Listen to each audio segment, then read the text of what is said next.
Estás escuchando Warhola, espacio personal y podcast creativo.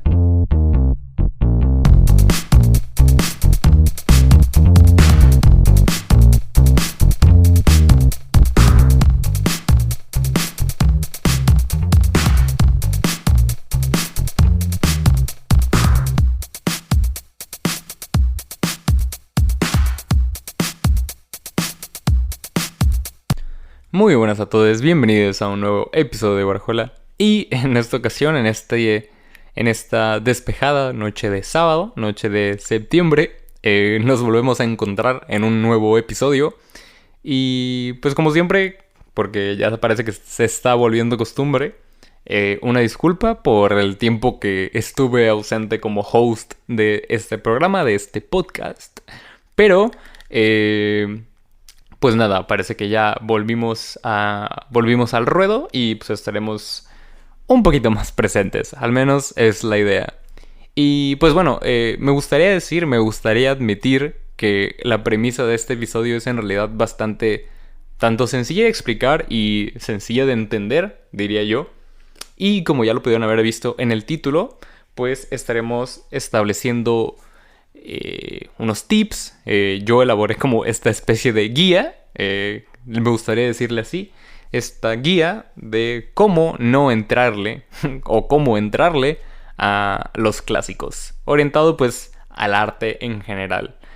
Esto pues bajo la idea que a mí al día de hoy todavía me pasa como persona que me gustaría decir que sabe un poquito más de arte. Todavía es algo que enfrento y que me suele pasar, ya no tan seguido, pero de vez en cuando me sucede con alguno que otro clásico que no he visto. Que pues bueno, siempre que uno quiere adentrarse como persona primeriza a un sector del arte o un área, ya sea el cine, la música, la pintura, el teatro, el performance, pues uno siempre entra ya con el conocimiento de que hay obras clásicas, ¿no? Que hay obras que ya tienen tanto un valor cultural como un valor histórico y que pues son en su mayoría películas, obras en general, pues ya alabadas por una mayor parte del público, ¿no? Por la mayoría de gente. Y pues digamos que a veces uno como novato, como persona primeriza otra vez, pues se siente como abrumado, se siente como intimidado e incluso como que trata de evitar este tipo de obras porque no sé, como que entras mucho en conflicto, o sea, al menos a mí me pasaba que entre que me daba pereza, me daba muchísima flojera, o a veces las veía hasta como por obligación, no sé, era un conflicto medio extraño. Muchos de los ejemplos que voy a poner en este episodio pues están orientados a el cine y la música, que es a lo que yo diría que conozco más, pero me gustaría pensar que orientamos mi amiga Sandy Aro y yo, que fue la persona con la que coescribí este episodio. Me gustaría decir que orientamos buena parte de esta guía para funcionar en cualquier tipo de área del arte, ¿no? Ya sea para los clásicos de la pintura, ya sea para los clásicos del teatro, ya sea para los clásicos de la danza, etcétera, etcétera, etcétera. Como digo, puede que se topen con muchos ejemplos de cine y de música, que pues es con lo que más me ha pasado o con lo que más suelo como relacionarme y estar interactuando, pero pues pueden aplicarlo básicamente para todo. Y pues nada, ya como para comenzar, tenemos en esta lista 9 puntos que a mí personalmente me parecieron importantes analizar, tener en cuenta y pues sí, principalmente tener en mente al momento de uno como novato quererse acercar a estas obras clásicas, contundentes, alabadas, magníficas, enormes, que a uno como principiante pues le pueden causar todo este tipo de problemas que ya analizamos, ¿no? Y pues bueno, vamos a comenzar. Punto número 1. Como primer punto, primeramente pues aclarar que al menos desde el momento que construí junto con mi amiga Sandy esta guía, esta lista, pues fue un tanto aleatorio. Realmente ninguno de los puntos tiene un orden y pueden abordarla de manera aleatoria, de manera salteada. Realmente por eso no hay problema. Pero sí considero que este debería ser, en la mayor parte de ocasiones, un punto primordial y muy muy importante a considerar, pues para poder avanzar, ¿no? Como este tipo de conocedor que pues quiera adentrarse, ¿no? Y en este primer punto pues tenemos lo que sería ubicar aquellas obras que te generen un interés genuino. Creo que así a primera instancia puede parecer muy obvio lo que estoy diciendo, pero créanme que al menos yo lo pasaba mucho de alto y creo que también mucha gente lo hace, que es esto de que pues uno va empezando, quizás se va a las obras un poquito más conocidas, como lo primero que le aparece, etcétera, etcétera, etcétera, ¿no? No, ya como este tipo de introducción mucho dada pues, por el internet, por no sé si la televisión actualmente, pero buena parte por el internet. Y pues te encuentras con obras como un tanto conocidas, ligeras, etcétera, etcétera, etcétera, ¿no? Pero, pues creo que empiezas a ver y empiezas a consumir lo que otra gente te dice, ¿no? Y empieza como esta dinámica de obligación, como que incluso de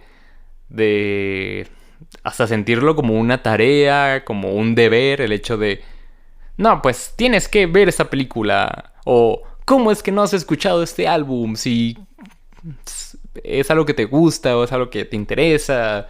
Y pues se vuelve como algo forzoso, ¿no? Entonces, creo que al momento de estar investigando como este tipo de piezas, este tipo de obras, un poquito más clásicas, también la literatura es súper común, que creo que eso es más general, que uno como persona se introduce primero a las obras que le llaman más la atención y ya después como que va buscando otro tipo de obras, otro tipo de propuestas, incluso uno como que se acerca ya después a la literatura clásica. Me parece mucho más valioso eso en todo tipo de arte, que como persona uno obligarse a consumir lo que le dicen más personas, ¿sabes?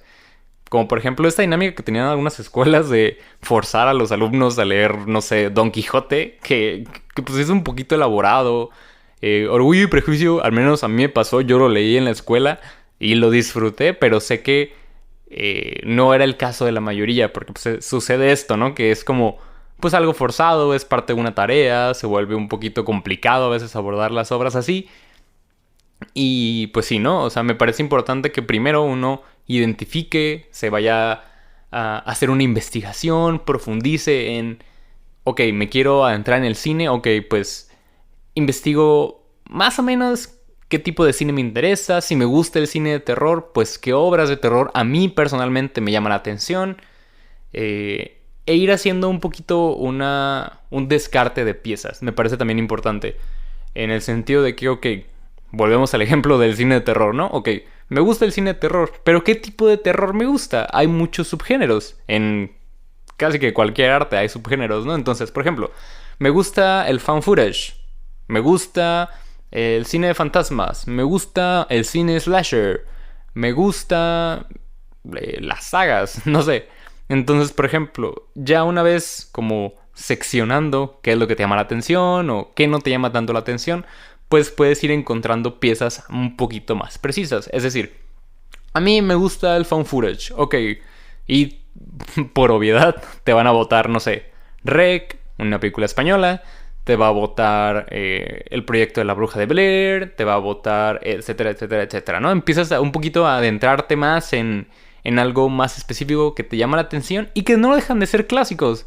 El proyecto de la Bruja de Blair es, al menos dentro del género del found footage, en el cine de terror, un clásico casi que obligatorio.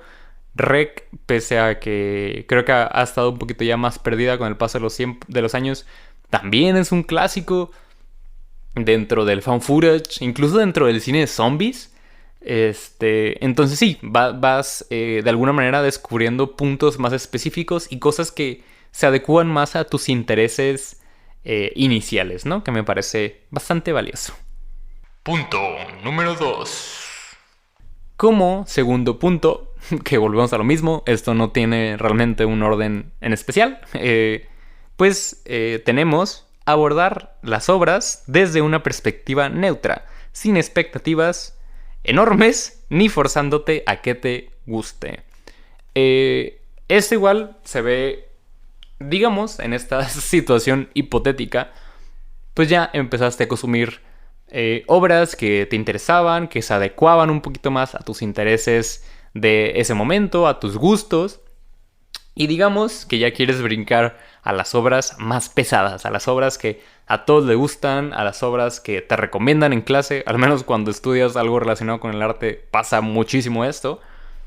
Que igual son como piezas obligatorias y te quieres adentrar ya a lo pesado, a lo que toda la gente le gusta, a lo que sabes que tiene un valor histórico-cultural enorme, pues entra a estas obras ahora sí que como si fueras a ver, como si fueras a un museo y no supieras nada de la exposición, como si fueras al cine y no supieras nada de la película.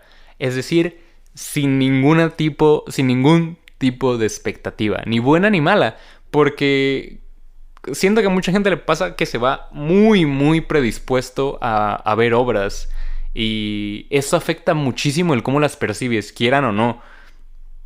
Yo lo he notado muchísimo y este es un caso que me sorprende lo mucho que se ha repetido con el paso de los años. Yo disfruto un montón La La Land, esta película, este musical, protagonizado por Emma Stone y Ryan Gosling y dirigido por Damien Chazelle. Pero, pues yo creo que desde que salió, por ahí de 2016 en adelante, muchísima gente la adoramos, yo la adoré. Muchísimos críticos como que ya la consideraron de que no, es un clásico instantáneo del cine contemporáneo. Y de ahí en adelante, pues obvio, ¿no? Empezó como este cúmulo de personas de que no, está muy chida, está muy chida, está muy chida.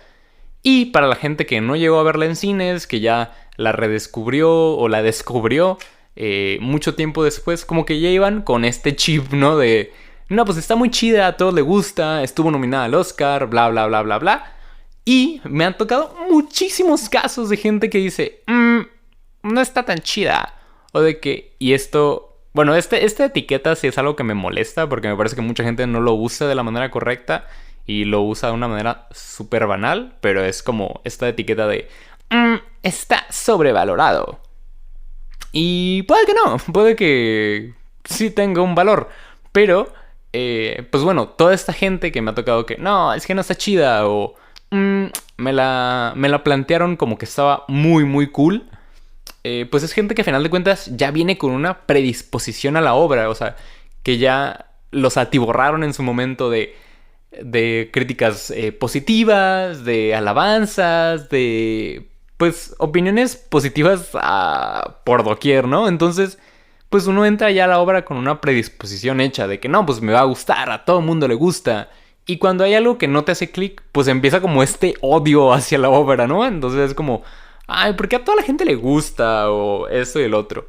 Y pues no, o sea, yo creo que lo mejor en cualquier caso, cuando vayas a entrar a un álbum, una película, perdón, una obra de teatro, que ya tengan pues como este estatus de que clásico, más vi, incluso esta etiqueta que ya está de que muy de moda actualmente, que es como la de clásico instantáneo.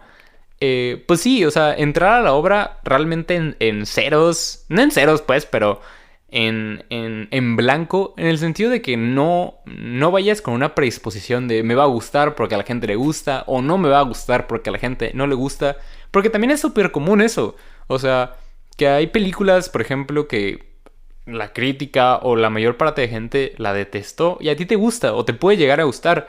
Entonces, si tú, por ejemplo, ya hubieras entrado con la predisposición de que no te iba a gustar porque a casi nadie le gusta, pues igual te hubieras limitado de una obra que pues quizás se adecua un poquito más a ti, más que a otras personas. Entonces, sí, y también eso, no forzarte a que te gusten las obras. O sea, es completamente válido que una obra no te guste. Y también no me parece viable que te fuerces a que te guste solamente porque a la mayor parte de gente no le gusta. O sea, todas esas personas que he conocido que no les gusta La La Land, pues está bien. O sea, está chido también que compartan su opinión y se genera un debate. O sea, me parece más valioso que pues sí, compartan su sentimiento, su sensación con respecto a la película, pese a que sea un tanto más negativa que positiva, a que se queden con la idea de que, ay, no, pues sí, sí me gustó. Y que la hayan odiado, ¿saben? Porque pues igual hay gente que odia los musicales y pues no le entran. Y también está bien. Entonces, yeah. Punto número 3. En este tercer punto encontramos algo que al menos yo diría que hice durante buen tiempo. Al menos cuando recién entré, pues a ambos, creo que tanto al cine como a la música fue algo que llegué a aplicar. Y es el hecho de empezar de la mano de un solo artista. Esto, pues, porque considero yo que puede ser un buen comienzo, porque pues te suele poner en perspectiva para abordar más obras y más artistas. Literalmente lo estoy leyendo, por eso si siente como que cambió ahí mi tono de voz o la manera en la que dije las cosas, pues es por eso. Pero sí, resumamos, vamos a resumirlo en, está bien como que anclarte a un director, a una banda, a una escritora, a etcétera, etcétera, etcétera. Sí, a un autor en especial, a una autora. Y a partir de ahí, pues ir conociendo más cosas, ¿no? O sea, al menos, por ejemplo, yo les diría que creo que de lo primerito que te topas cuando vas como queriéndote meter en el cine, pues es, ponle, Tarantino, Kubrick, yo creo, Nolan, así como de lo más superficial y que creo que todos hemos visto. Y está bien, al menos en mi caso, yo fui muy fan de la obra de Tarantino durante mucho tiempo. Y creo que es valioso porque sucede una situación muy curiosa, muy interesante, que es que ves la obra del director, te gusta, y luego empiezas a investigar sobre las referencias que le hicieron llegar a ese filme, ¿sabes? Es como, no sé, ves Kill Bill y te das cuenta de que a Tarantino le gustaba Kurosawa, o le gustaba el cine japonés, el cine coreano, o le gustaban ciertos directores. Entonces vas investigando un poquito más y te vas adentrando ya en obras más pesadas. Es decir, yo quizás por ver Kill Bill termino viendo cine de Kurosawa. Y está bien, está muy chido, es muy valioso. Y es algo que pasa muy seguido y que me parece que es un ejercicio súper importante. Luego adentrarse en las referencias de un autor, de un artista que a ti te guste, te va a llevar a conocer más obras. Y es un ciclo que nunca termina. Porque te das cuenta de que, bueno, a Tarantino le gustaba Kurosawa, pero quizás a Kurosawa también le gustaba otro director. Entonces vas conociendo más referencias, te vas llenando de más cine, te vas llenando de más arte. Y como digo, es un ciclo que nunca termina porque las referencias pues al final nunca dejan de llegar, ¿verdad? Nunca dejan de llegar, ¿verdad? Y Y sí, es un... Ay, no, qué horrible. Es un ciclo súper común, súper significativo y que aporta un montón a las referencias que uno como persona puede llegar a tener. Y eso aplica creo que igual a todo. O sea, te das cuenta de que, no sé, Picasso también era consumidor de cierto pintor, de cierta artista, y te vas introduciendo en esa obra. Entonces está chido y recomiendo que quizás no se claven demasiado, pero que sí lo tomen como un inicio, como para ir de la mano. También, por ejemplo, a mí me gustó mucho Kubrick. Y pues bueno, es una referencia también muy importante el hecho de, bueno, voy de la mano con Kubrick, conozco primero su obra, me aviento buena parte de su filmografía y ya de ahí pues te vas enterando de cosas, de que, no sé, pues le llamaba la atención tal director, tal fotógrafo, incluso también está chido eso, que vas brincando entre áreas del arte, porque no sé, le interesaba tal músico y te metes en el jazz, o le interesaba tal pintura y te metes a la pintura. Entonces vas brincando entre muchas cosas y como digo, te terminas llenando una referencia súper amplia, porque al final lo que influye en una obra son muchísimos factores y te das dando cuenta de eso, ¿no? O sea, son muchas referencias las que terminan envolviendo una sola obra y tú como primerizo, pues terminas con una colección de cosas por ver, por cosas por experimentar, bastante chida y bastante amplia. Entonces, también súper valioso agarrarte un artista e irte de la mano con él y de ahí pues ir conociendo más referencias. Creo que este es el punto número 4. ¿4? Sí, creo. Punto número 4, y que también ya mencioné por ahí en el punto número 2, es completamente válido que las obras no te gusten. Y lo digo para cualquier tipo de obra. Y esto obviamente aplica para todo. O sea, es completamente válido si tú vas a un museo a ver la Mona Lisa y no te gusta la Mona Lisa. Si vas a ver La Noche Estrellada de Van Gogh y la detestas. Bueno, quizás detestar una obra pues sí está medio personal, pero pues que no te guste, ¿no? O no sé, escuchaste el último disco de Natanael Cano y no entiendes por qué a toda la gente le gusta. Viste la última película de, no sé, Christopher Nolan, por decir algo, y tampoco te gustó, es completamente válido. Porque volvemos a una parte del punto 2, ¿no? O sea, también el mentirte a ti mismo y hacer como que sí te gustaron las obras, cuando en realidad no las disfrutaste del todo o no conectaste con ellas, pues al final al que le estás mintiendo es a ti mismo y pues no hay como este desarrollo, no hay realmente un crecimiento, porque incluso el hecho de que no te guste una obra te genera como persona un debate personal, porque es de que, ok, esta obra es un clásico, esta obra es un referente, pero ok, ¿por qué no me gustó? ¿Qué es lo que yo le cambiaría? ¿Qué es lo que me genera conflicto? Y también te vas haciendo de una opinión, perdón, muy fundamentada, porque también es algo que sucede, que mucha gente simplemente no sabe por qué le gustan las cosas y no sabe explicarlo. Y pues no sé, está raro, ¿no? O sea, como que no aporta mucho el simplemente estar cerrado a que no me gusta, pero no sé por qué. Es algo como incluso muy de los niños, ¿no? Que, no sé, no me gusta la calabaza. ¿Por qué no te gusta? No sé. Y es algo muy banal, es algo muy infantil. Y pues te vas haciendo también de una opinión como más completa. Entonces, como digo, es súper valioso, súper válido que una obra no te guste, pero también ponerte a pensar por qué no me gustó, qué es lo que quizás personalmente no va conmigo o qué no encajo, bla, bla, bla, bla, bla. Personalmente, pues por ejemplo, a mí no me gusta la obra de Lars von Trier, este director, creo que es sueco, la verdad les mentiría. Sé que es europeo, no recuerdo dónde es. Pero, pues sí, he visto algunas 3, 4 películas del director. No estoy como que... No soy fanático de su estilo, no soy fanático de del tipo de temáticas que aborda. Pero sé que tiene un valor dentro del cine europeo, sé que tiene cierto estatus. Como persona me cae terrible, pero sé que tiene cierto reconocimiento, que ha hecho ciertas aportaciones a la cultura que son valiosas. Ciertas aportaciones a la comunidad del cine que son valiosas y pues no puedo yo hacer... Más bien, yo no puedo pelearme con eso simplemente porque no me guste su obra. Son cosas un tanto distintas.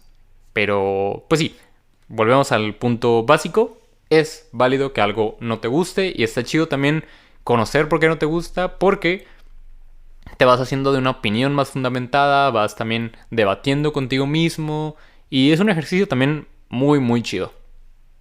Punto número 5. Ahora bien, retomando como parte del punto anterior.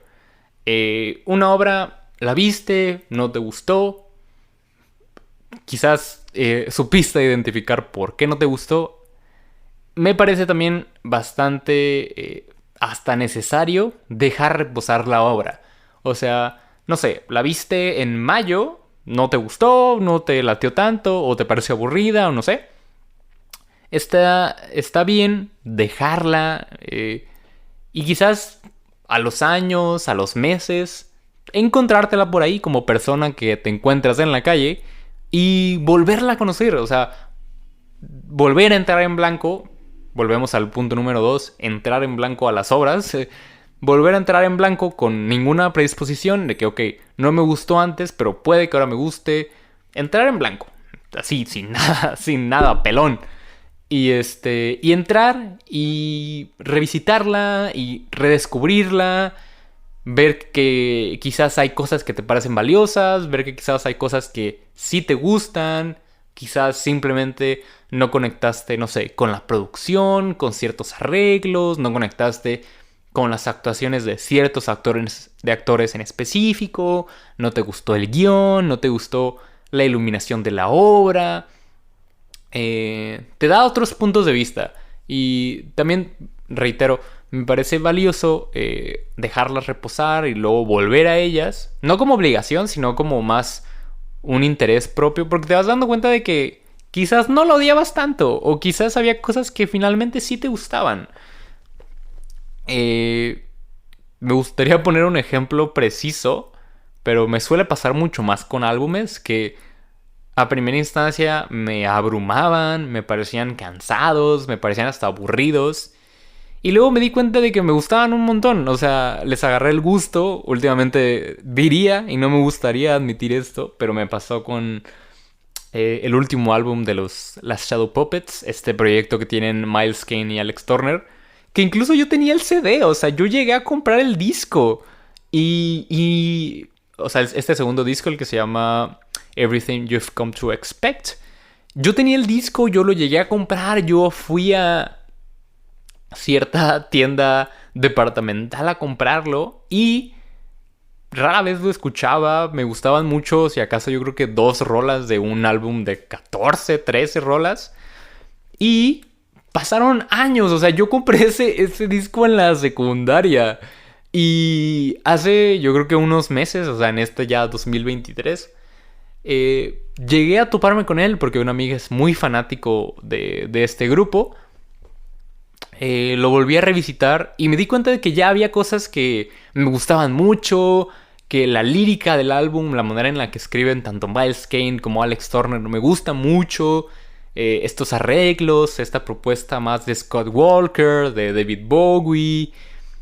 Total, para hacerles la película más corta, quedé fascinado con el álbum. Y es un álbum que, les digo, yo ya había comprado hace años. No lo escuchaba prácticamente nunca. Y ya como con el pasar de los años volví a él, volví a encontrármelo, volví a adentrarme, volví a escucharlo.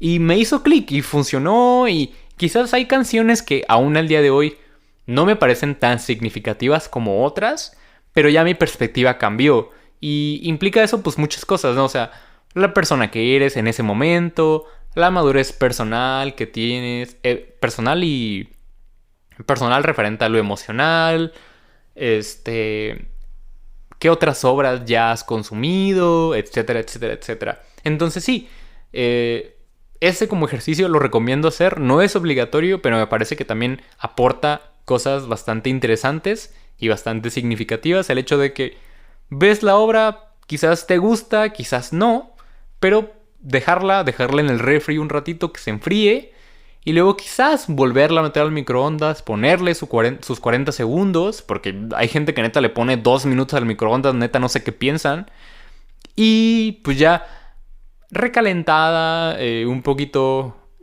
con otro aderezo, volverla a probar y quizás hay cosas que te gusten, quizás ya mejoró, quizás ya queda un poquito más contigo o quizás la opinión va a ser la misma, no lo vas a saber hasta que lo hagas.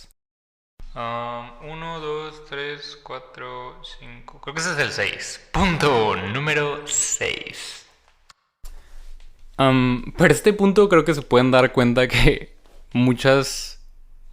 bueno, volvemos a lo mismo. Muchos puntos, muchas partes de esta guía, muchos tips que damos, pues se relacionan entre sí y van medio conectados uno con otro, ¿no? Entonces, igual, pues así fue la manera en la que yo lo redacté, en la que yo lo escribí, pero igual podrían juntar algunas cosas.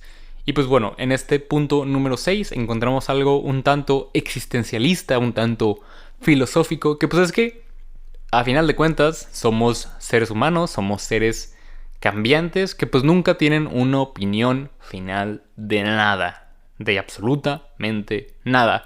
Y es importante entender esto porque también me ha pasado que hay películas, en el caso de las películas, en el caso de los álbumes, que la primera vez que las vi, la primera vez que las escuché, me encantaron, me fascinaron y me parecieron lo mejor que había visto en años. Y después las volví a revisitar y como que ya no me gustaban tanto o incluso fueron perdiendo un tanto el gusto que yo les tenía. Esto, por ejemplo, me pasó un poco con el último filme de Paul Thomas Anderson, Licorice Pizza, protagonizada por Alan Haim y el hijo de Philip Seymour Hoffman, que olvidé su nombre, la verdad.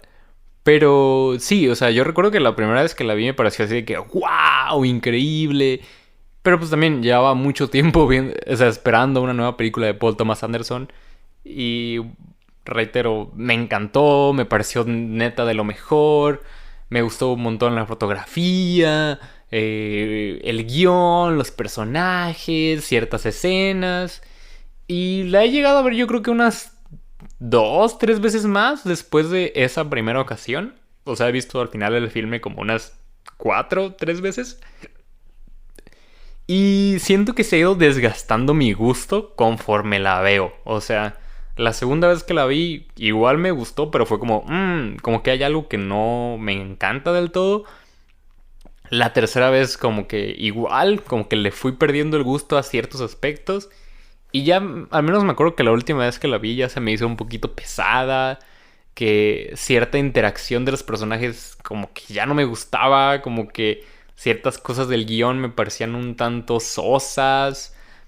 Entonces, sí, y digo, es también, pues, importante entenderlo de esta manera porque pues igual yo crecí durante ese tiempo, dejé reposar la obra y pues mi opinión al final cambió, ¿no? O sea, me sigue pareciendo una película buena, agradable en su mayoría, pero quizás ya no me encanta como esa primera vez que la vi, ¿no?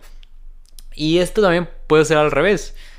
Puede ser una obra, puede ser un álbum que en primera instancia no te haya gustado y después te parece que es muy bueno, te encanta, te parece de lo mejor y entendible. Esto no me da mucha pena admitirlo, pero es algo que a mí me ha pasado con muchas de mis bandas favoritas. O sea, son contadas las excepciones, pero por ejemplo a mí Radiohead originalmente no me gustaba para nada.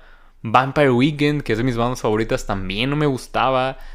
No sé. Eh, Porque tengo un montón, realmente. Pero bueno, por poner ejemplos, digamos Radiohead y Vampire Weekend, ¿no?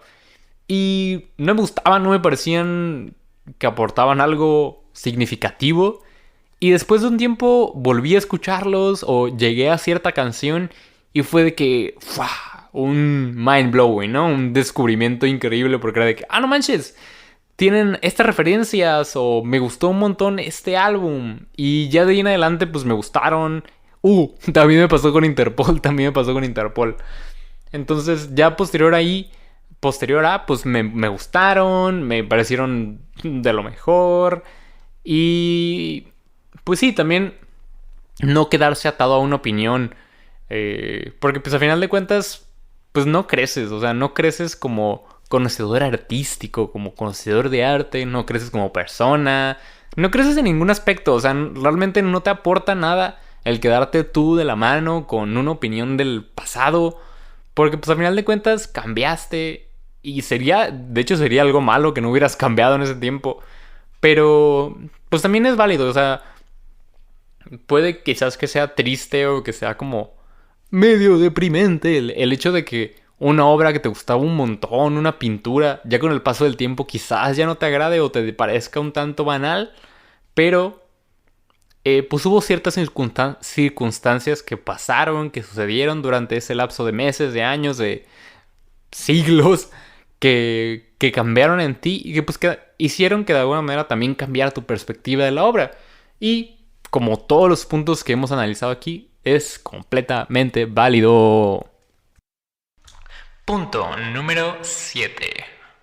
Como séptimo punto encontramos el hecho de no menospreciar el valor histórico o cultural de una obra pese a que no te haya gustado.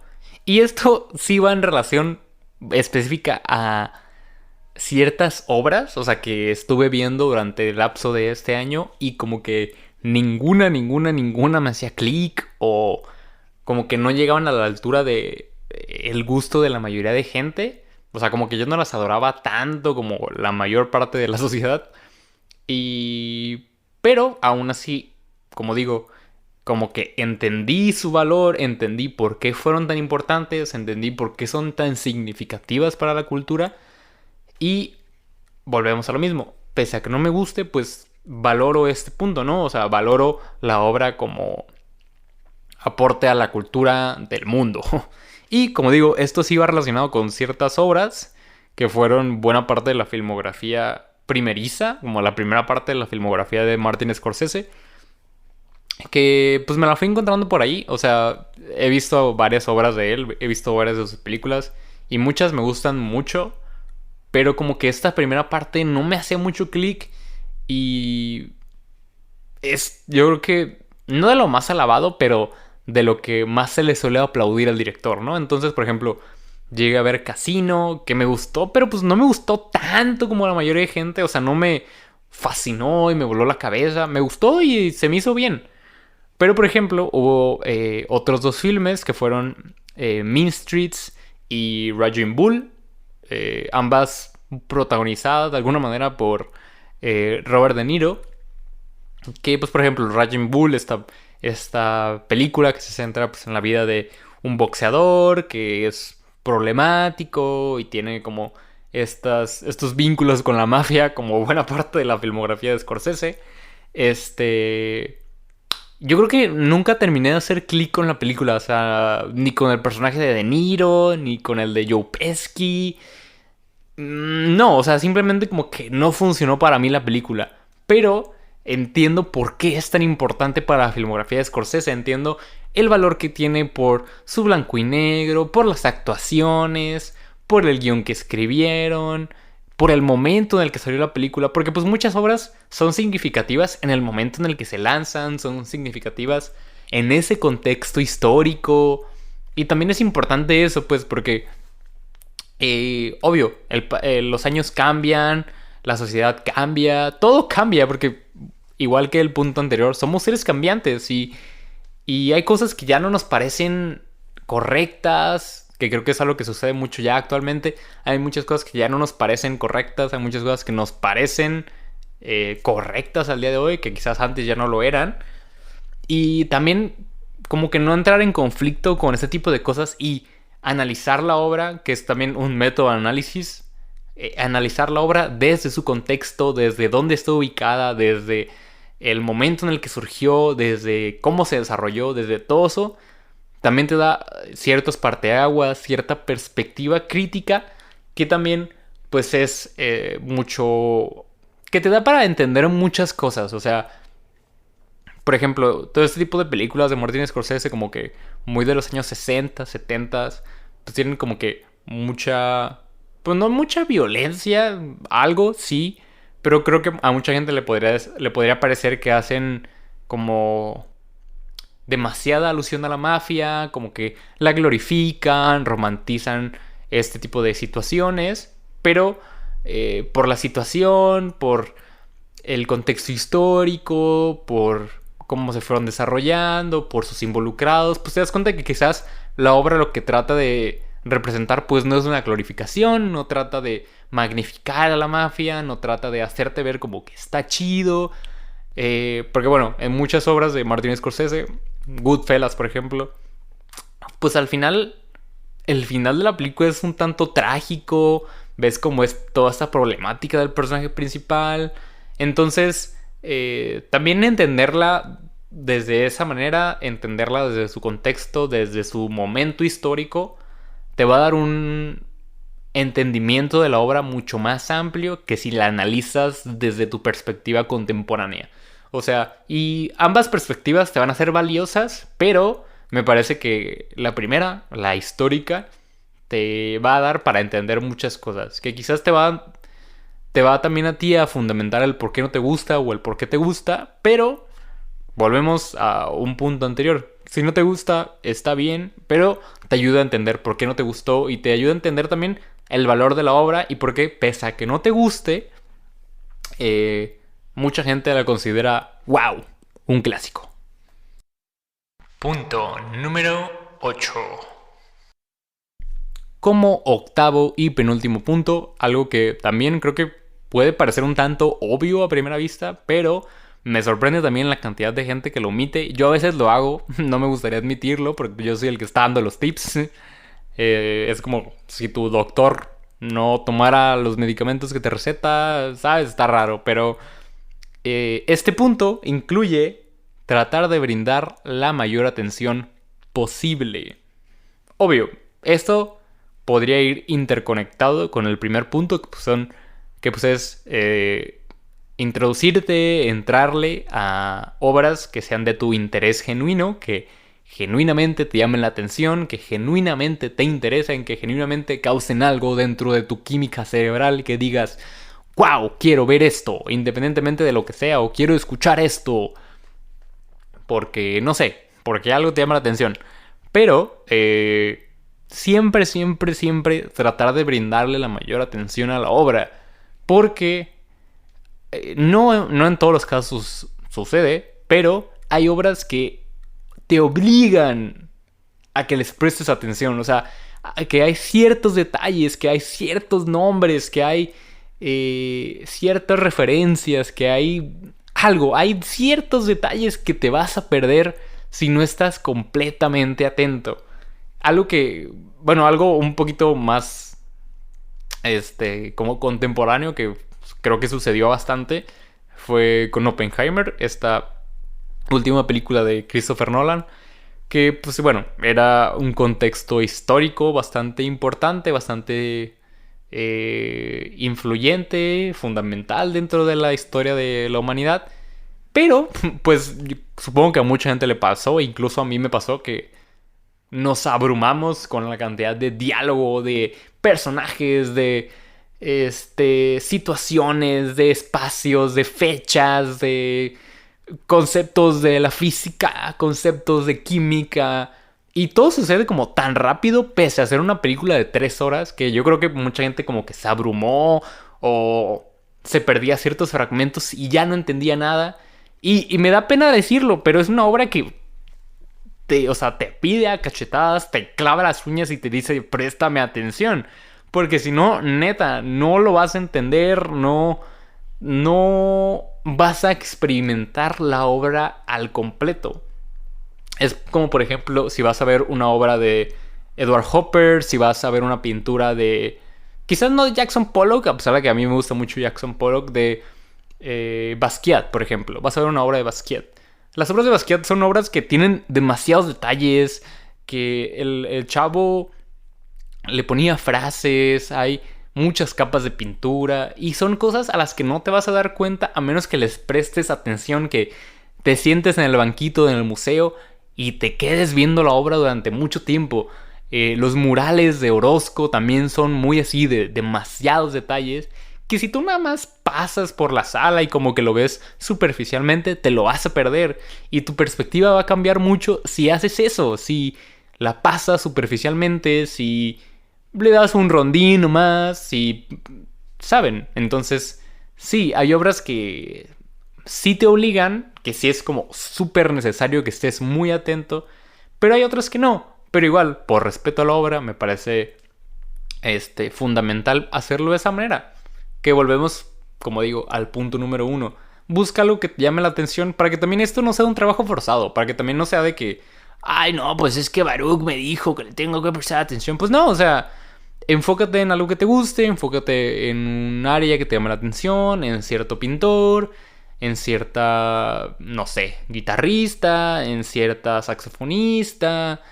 Y tu atención va a ser genuina, tu atención va a salir naturalmente, tu atención va a estar ahí siempre presente, independientemente de que estés quizás en una circunstancia en la que no sea viable esto, pero pues tienes un interés genuino y va a salir naturalmente. Punto número 9. 9 y último. Último y 9. 9 y último. Y ya como punto final para cerrar esta guía de cómo entrarle o cómo no entrarle a los clásicos, encontramos que a veces podemos no contar con los conocimientos para entender la obra. Y pues bueno, igual que muchos puntos anteriores, no me gustaría admitir que es así, pero muchas veces es así. O sea, hay muchas corrientes artísticas, muchos movimientos, que si uno no entiende sus bases, si uno no tiene más o menos una perspectiva de qué quieren decir, de por qué están ahí, no vas a entenderlos. Bueno, obvio, eso es obvio, ¿no? Pero no vas a cliquear con ellos o te vas a quedar muy perdido al momento de entrar a las obras. O sea, por ejemplo, creo que mucha gente entra a la obra de Gaspar Noé, de este director, creo que es argentino, pues únicamente como por su propuesta visual, su contraste de colores, su cinematografía como bien caótica, sus historias como otra vez caóticas, un tanto exageradas. Y como que mucha gente lo aborda como, o bueno, entra con supersticiones o como con ideas muy superficiales de su trabajo y luego se encuentra con el nuevo extremismo francés y como que se saca mucho de onda o les parece como muy fuerte, que pues sí es un cine fuerte, es la idea, pero volvemos, todo este tipo de obras o buena parte de la obra de Gaspar Noé pues entra dentro de un movimiento artístico que es el nuevo extremismo francés, que pues es lo que buscaba, busca el choquear al espectador, el brindarle experiencias incómodas, experiencias choqueantes, que sean películas grotescas, fuertes, que el cine no sea una experiencia cómoda, vaya. Entonces, pues obvio, como que si entras a todo este tipo de películas como sin saber que la película te quiere causar esto, pues como que sales así de que... ¡ah! Y me llegó a pasar a mí, por ejemplo, con... Yo creo que la obra más conocida de Gaspar Noé, con Irreversible, que pues yo ya tenía como el conocimiento del nuevo extremismo francés, pero aún así como que entré muy a la ligera y dije de que... para pasar el rato. Y para pasar el rato pura... Entonces... Pues luego terminas, yo me acuerdo que ese día estaba en una cantidad de cafeína increíble, como... Bueno, no quiero decir tazas a lo loco, pero estaba bajo muchas tazas de cafeína. Y fue una experiencia horrible, horrible, horrible. Para los que ya han visto esa película, pues ya saben cuál es como la escena de la película que pues yo creo que si no traumó, pues sí dejó como demasiado incómodo a mucha gente. Y la sufrí, o sea, la sufrí horrible. Yo creo que de todas maneras lo hubiera sufrido, pero en cafeína y en la situación en la que estaba en ese momento, pues no fue lo mejor, no lo recomiendo. Y pues sí, más o menos como ir buscando como a la corriente a la que pertenecen, entender un poquito a la obra y, como digo, comprender que hay veces en las que la neta nos falta conocimiento, nos faltan referencias, nos falta quizás ver a otro artista para entender la obra de alguien más. Que pues, o sea, digo, a veces como que puede causar mucho conflicto porque creo que es de la perspectiva de mucha gente y en algunos casos lo apoyo, esta idea de que la obra debería entenderse por sí sola y no deberías como tener tú un background, un entendimiento previo para poder entrar a la obra, pero la verdad es que en muchos casos es así y es necesario a veces tener como cierto conocimiento, cierta edad, cierto entendimiento de algunas cosas para entenderlo. O sea, por ejemplo, yo creo que si hubiera leído, no sé, Dune o 1984 de Orwell muy, muy chico, pues como que todas estas temáticas como políticas, de ciencia ficción un tanto más pesada o cuestiones más sociales, pues no las hubiera entendido o no me hubieran hecho clic, no me hubieran fascinado, como lo hicieron ya hasta después que pues ya había tenido clases de sociología en la preparatoria, que ya había leído sobre algunas cuestiones sociales, ya había visto algunas películas que retrataran un poquito esas cuestiones, entonces ya como en ese trasfondo, pues ya vas entendiendo muchas cosas, ¿no? Entonces, como digo, a veces hay películas, hay obras, hay música, hay pinturas que no nos van a hacer clic porque simplemente no las entendemos. O sea, por ejemplo, también hace unos meses, unas semanas, analizamos la Guernica de Picasso en clase. Y creo que es también una obra, es una pintura que si no tienes como el contexto social presente, el contexto histórico en el que se realizó, qué quería decir Picasso, a qué hace referencia la pintura, pues como que no vas a entender y te va a parecer medio grotesco, medio saturado de elementos, medio caótico, pero pues como digo, necesitas tener como esta información detrás para entenderlo, ¿no? Y pues nada, o sea, con eso terminamos básicamente el episodio de esta ocasión. Es un honor enorme por fin estar de vuelta. Y pues nada, como digo y como mencionaba al inicio, pues esta lista la hice pensando en toda esa gente que quiere adentrarse en un sector del arte y que son cosas que yo creo que me hubiera gustado entender desde un inicio. O sea, creo que muchas veces te fuerzas como persona a entrar a ciertas obras, perdón, porque es una obligación, porque a mucha gente le gustan, porque tus maestros te dicen que deberías verla, que deberías ya haberla visto, porque deberías conocer esto. Y a veces la verdad es que lo mejor es que sea un interés genuino. O sea, me ha pasado con demasiadas obras clásicas que me daban tanta pereza verlas y que cuando me digné en verlas me encantaron. O sea, y son bastantes. O sea, Casablanca, la vi hace muy, muy poco tiempo. Esta película de 1942. Y cuando la vi, wow, o sea, me pareció preciosa la historia.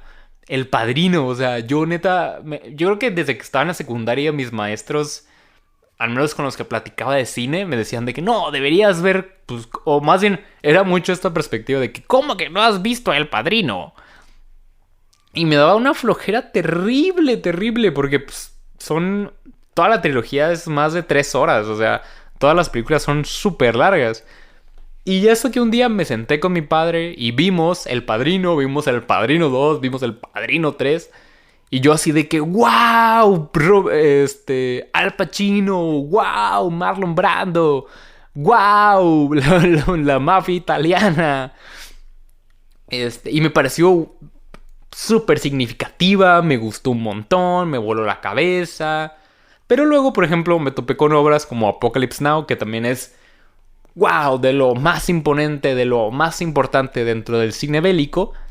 Y nunca ha sido una película con la que he congeniado demasiado. O sea, y volvemos a todos los puntos anteriores. Entiendo su valor, me gusta ciertas cuestiones, el primer acto me parece buenísimo, pero que, pues no sé, la película como que me va perdiendo y nunca me ha parecido como a mí personalmente tan grandiosa. Pero entiendo que pues a mucha gente le encanta, que es también de lo más importante de Francis Ford Coppola como director, que es muy importante para el cine bélico, para el cine que retrata pues la guerra de Vietnam. Entonces, pues entender todo ese tipo de cosas creo que te hace mucho más ligera la carga de analizar clásicos, de adentrarte a ellos, de afrontar el hecho de que no te gusten o no congeniar con la opinión mayoritaria de la sociedad. Entonces sí, como digo, son cosas que a mí me hubiera gustado saber, que a mí me hubiera gustado entender en su momento y que aún al día de hoy pues estoy trabajando y estoy tratando de entender, que estoy tratando de ir de la mano con ellas. Y pues nada, espero que a alguien le sirva este episodio, que a alguien le sirva de apoyo y que pues le sea muchísimo más fácil adentrarse en un clásico del arte. Y pues nada, muchas gracias por llegar hasta acá, muchas gracias por escuchar este episodio y pues nada, nos vemos en el siguiente. Bye bye.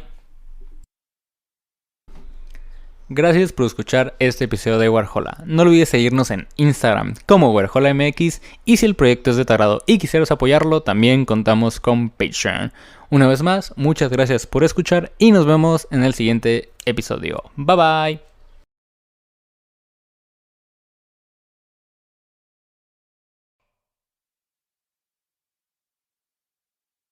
¿Qué harían si así o sea, si esta fuera mi voz real, ¿qué harías? Así de que esta es mi voz like always.